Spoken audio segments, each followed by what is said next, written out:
Endlich bin ich die jetzt ab ins Bett und chillen. Jetzt ab ins Bett und chillen. Nein, bitte nicht. Nein, bitte, Mami, bis die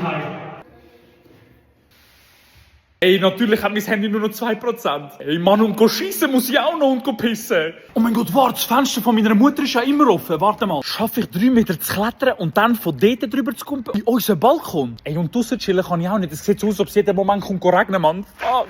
Oh, Alter, endlich bin ich auf dem Balkon oben. Bitte ist die Tür offen.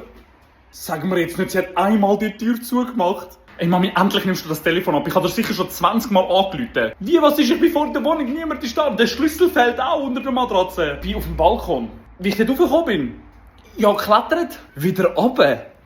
Oh nein, das will ich nicht. Kannst du bitte schnell machen? Ich muss so aufs WC, bitte. Ey, keine Ahnung, wenn ich von dem Balkon runtergekommen bin, aber ich lebe. Also laut der Mami müsste der Schlüssel unter dieser Matte sein. Oh mein Gott, endlich bist du da. Hä, ist das im Ernst? Ich sehe den Schlüssel ja von da. Ist das unter dem Teppich, Mann? Einfach 2 Stunden bin ich dort draussen gesetzt. Endlich ins Bett, das hätte ich vor 2 Stunden auch schon machen können.